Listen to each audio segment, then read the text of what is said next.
Hi வணக்கங்க. நம்ம இன்னைக்கு எதை பற்றி பார்க்க போகிறோன்னா டியூட் கீர்த்தீஸ்வரன் இயக்கத்தில் வெளிவந்திருக்க டியூட் படம் பற்றி தாங்க பார்க்க போகிறோம். படம் எப்படி இருக்குது அப்படின்னு கேட்டிங்கன்னா படம் நல்லா இருக்குங்க.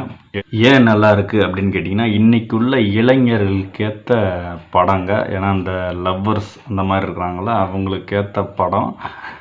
படத்தில் கதை இருக்கா அப்படின்னு கேட்டிங்கன்னா கதை நல்லா இருக்குது.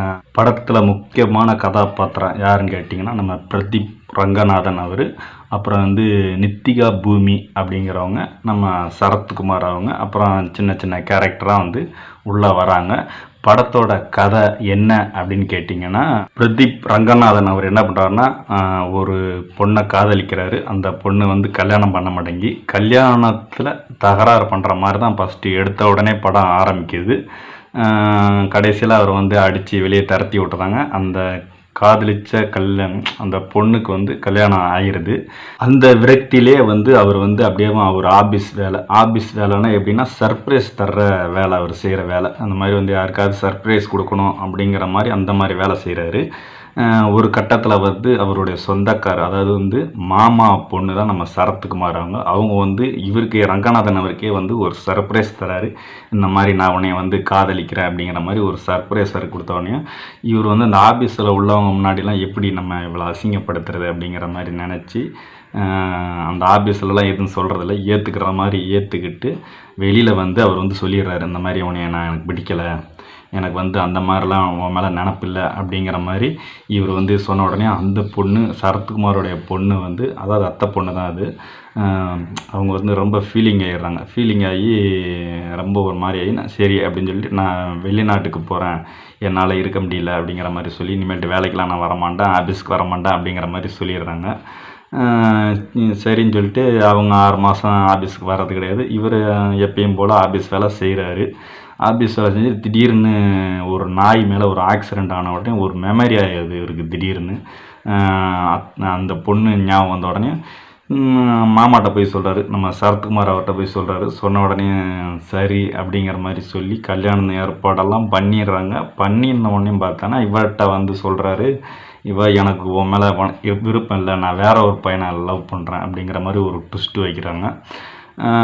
படம் கடைசியில் பார்த்தீங்கன்னா இவருக்கு கல்யாணம் ஆணிச்சா என்னங்கிறதான் கதை. ஃபஸ்ட்டு கல்யாணத்தை போய் தடுக்கிறவர், இவருக்கு ஒரு கல்யாணம் ஆகுதா இல்லையா, ரெண்டாவது ஒரு பொண்ணு வேண்டாங்கிற மாதிரி சொல்லிவிட்டு இவர் வேண்டாங்கிற மாதிரி சொல்லிடுறாரு.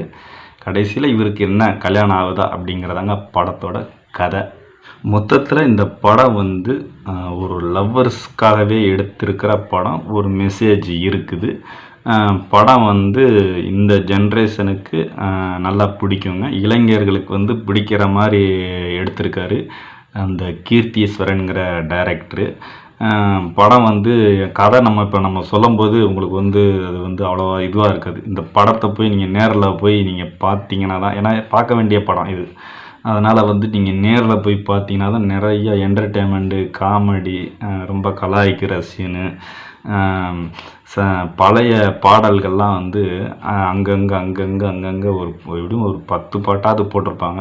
அந்த சுச்சுவேஷனுக்கு ஏற்ற மாதிரி போடுற பாட்டு இந்த மாதிரிலாம் இருக்கிறதுனால படத்துக்கு அந்த திரைக்கதை நல்லா பிடிச்சி நிற்கிது. அதனால் இந்த படத்துக்கு நம்ம எப்படி ரிவ்யூ சொல்கிறதுக்கே ஒரு குழப்பமாக இருக்கிற மாதிரி இருக்கும். அதனால் இந்த படத்தை போய் தாராளமாக போய் பார்க்கலாம். ஒரு மெசேஜ், அதாவது சரத்குமார் பொண்ணு தர்றேன் அப்படிங்கிற மாதிரி சொல்லிடுறாரு. திடீர்னு இந்த ப்ராங்க் பண்ணுற வேலை தானே இவங்க செய்கிறாங்க. திடீர்னு பார்த்தோன்னா பொண்ணு வேண்டாங்கிற மாதிரி சொல்லுது, பையனை பிடிக்கல அப்படிங்கிற மாதிரி சொன்ன உடனே நான் வேறு பையனை கல்யாணம் பண்ண போகிறேன் அப்படின்னு சரத்குமார்கிட்ட சொல்லுது அவரோட பொண்ணு. சொல்லிவிட்டு பையன் என்ன ஜாதி என்ன இது அப்படிங்கிற மாதிரிலாம் கேட்டுட்டு ஜாதியில் அப்படிலாம் அவன் கொடுக்க முடியாது அப்படிங்கிற மாதிரி சொன்ன உடனே கன் எடுத்துடுறாரு. கன் எடுத்த உடனே அதெல்லாம் ரொம்ப சுவாரஸ்யமான சீனாக இருக்குது. மொத்தத்தில் இந்த படம் நல்லா பார்த்து ரசிக்கிற படமாக தான் இருக்குது. நல்லா இருக்குது. என்டர்டெயின்மெண்ட்டாக பார்க்கணுன்னா டியூட் படம் நல்லா சூப்பராக இருக்குது. படத்துக்கு பாட்டு மெயின் இது காரணங்க. மெயின் சூப்பராக இருக்குது. பாட்டு நல்லா ரசிக்கிற மாதிரி இருக்குது. மியூசிக்கு நல்லா தூக்கி படத்துக்கு நல்ல ஒரு எனர்ஜி கொடுக்குறதுனா அந்த மியூசிக்கு. லவ்வர்ஸ்ங்களுக்கு ஏற்ற படத்தை எடுத்திருக்காங்க. அதனால் வந்து லீவு நாளில் நல்ல கலெக்ஷன் எடுக்கிற படம் தான் இந்த டியூட் படம். படம் வந்து நல்லா இருக்குது. தியேட்டரில் போய் நீங்கள் என்ஜாய் பண்ணி பாருங்கள்.